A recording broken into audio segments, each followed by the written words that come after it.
Ingat catatan sejarah bagaimana sebuah negara menjadi besar dan bertahan hingga ratusan tahun. Juga di sisi lain, ada negara yang bubar hanya dalam satu generasi. Semua itu bukan hanya karena berhasil mengurusi kebutuhan dalam negeri atau dikenal dengan istilah urusan domestik, namun juga berhasil menangani perampokan dari luar wilayah, baik yang terang-terangan merampok ataupun dengan halus menipu. Juga pandai memanfaatkan kekuatan luar negeri, serta mahir diplomasi, termasuk diplomasi dagang untuk memenuhi kebutuhan domestik yang tidak bisa diproduksi sendiri, baik bahan baku maupun produk jadi. Main cantik di luar negeri, main cantik di dalam negeri. Membangun SDM yang solid dengan jiwa nasionalisme yang tinggi adalah kunci negara berdaulat dalam jangka panjang. Atau pendeknya sebuah negara, semua ini bisa terjadi di bawah pemimpin yang punya visi. Tidak pernah cukup jika pemimpinnya pragmatis, sederhana, dan kasual. Semuanya akan ada akibat negatif dan positifnya dalam kurun waktu cepat maupun panjang. Kita lanjut informasinya. Kita melihat negara kota yang kecil di Eropa bernama Venesia di abad pertengahan yang bermain cantik, miring ke Yunani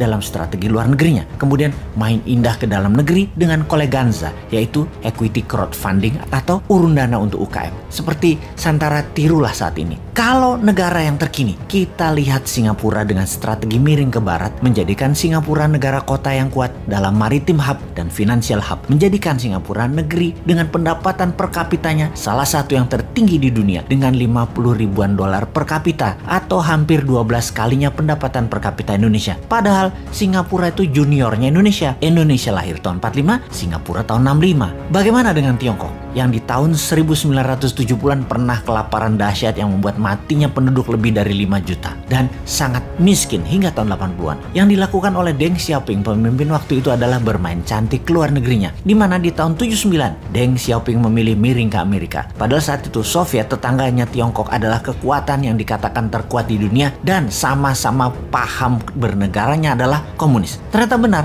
sejarah berpihak ke Deng Xiaoping. Taruhan Tiongkok tepat di tahun 1991 Soviet bubar. Di tahun 80-an kekuatan komunis memang lagi kuat-kuatnya di dunia dan Amerika yang memiliki alat propaganda yang bernamanya demokrasi sedang diserang di mana-mana. Untuk itu, apapun resikonya, Amerika mepet Tiongkok. Amerika perlu Tiongkok untuk menahan Soviet dan menahan Korea Utara setelah gagal di tahun 1975 di Vietnam yang menjadikan Vietnam negara komunis. Tiongkok pun kemudian diguyur dana besar dan banyak perusahaan barat masuk ke Tiongkok dengan syarat Tiongkok berpihak ke sekutu. Tiongkok yang di tahun 70-an income per kapitanya di bawah Indonesia melakukan strategi luar negeri yang cantik yang berbuah pada saat ini income per kapitanya 5 kali Indonesia. Selama 10 tahun kemudian hingga tahun 1989 Tiongkok menggeliat naik ekonominya. Banyak reformasi dilakukan di dalam negeri. Perusahaan sekutu barat serta perusahaan globalis banyak memindahkan pusat produksinya ke Tiongkok karena SDM yang kuat kerja serta murah. Di tahun 89, bulan Juni, mahasiswa demo di Tiananmen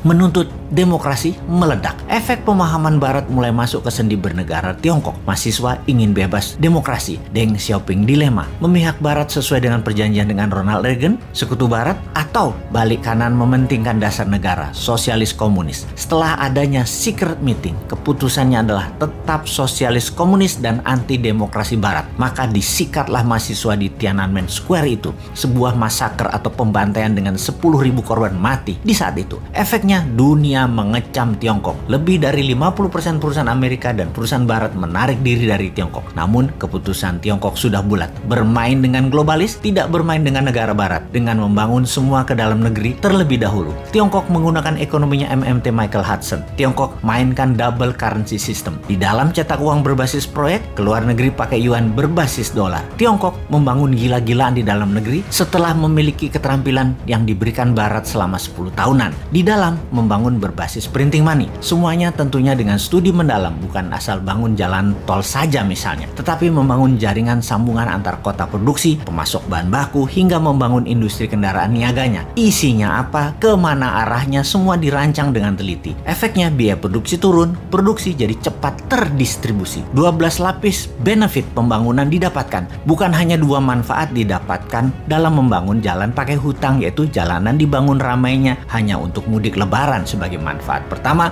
dan dapat sohor populer terlihat membangun, yaitu manfaat kedua, yaitu negara tetangga yang punya begituan bukan Tiongkok.